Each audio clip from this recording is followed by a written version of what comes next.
ये बड़ी खबर इस वक्त की आपको लुहांस्क से बता दें, जहां पर देखिए रूसी टैंक्स की तरफ से किस तरीके से बमबारी की जा रही है। यूक्रेनी सेना पर भीषण बमबारी। देखिए होवित्जर तोप से किस तरीके से गोले दागे गए हैं। ये होवित्जर टैंक की तस्वीर आपको दिखा रहे हैं।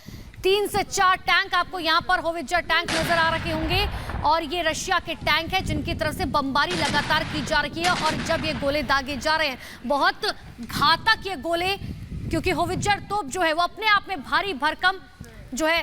और इसी बीच देखिए यूक्रेनी सेना पर भीषण बमबारी लगातार जारी है। एक बार इन गोलों की आवाज को सुनिए, समझिए कि आखिर किस तरीके से लगातार गोले दागे जा रहे हैं। इसी पर एक रिपोर्ट है।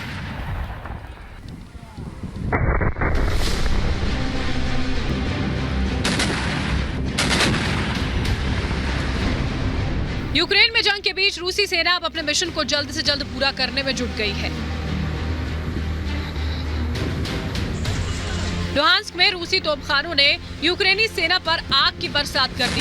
होवित्जर टैंकों से दागे गए गोले यूक्रेनी ठिकानों पर मौत का पैगाम लेकर गिरे। इनकी तबाही का अंदाजा आप इन तस्वीरों से लगा सकते हैं। जमीन पर रूसी तोप तो आसमान से रूसी लड़ाकू हेलीकॉप्टर यूक्रेन की सेना पर लगातार हमले कर रहे हैं। यूक्रेन के सैनिकों के ठिकानों को ये चुन चुन कर बर्बाद कर रहे हैं। यूक्रेन भी इनको टक्कर देने की पूरी कोशिशों में जुटा है, लेकिन रूस की ताकत के सामने वो बेबस ही है। यूक्रेन में जंग के बीच बेलारूस ने भी अपने नए hurricane M multiple rocket launcher का टेस्ट किया है। अब देखना यह है कि क्या बेलारूस इसे रूस के साथ यूक्रेन के जंग में उतारता है या नहीं।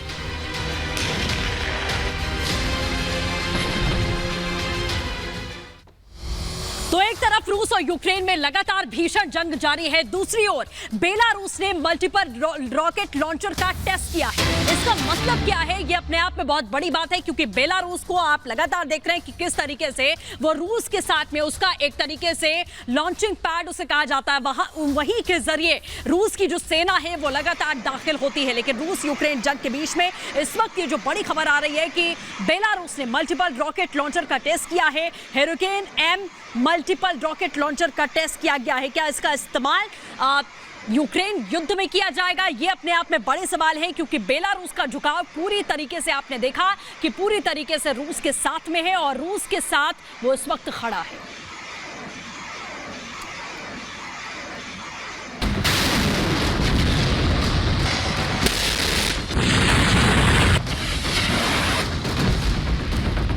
यूक्रेन में 36 दिनों पहले नाटो को रोकने के लिए हमला करने के बाद रूस ने बड़ा दावा किया है।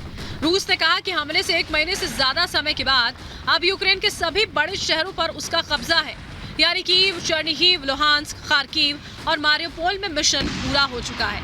लेकिन रूस के इन दावों पर यकीन करना इतना भी आसान नहीं, क्योंकि भले इन शहरों में रूसी सैनिक घुस चुके हैं, लेकिन लड़ाई अभी खत्म नहीं हुई है। कीव, चर्निहिव पर रूस का हमला जारी है। इसी बीच 40 लाख से ज्यादा यूक्रेनी देश छोड़ चुके हैं। सिर्फ इरपिन में 200 से 350 नागरिकों की मौत की खबर है।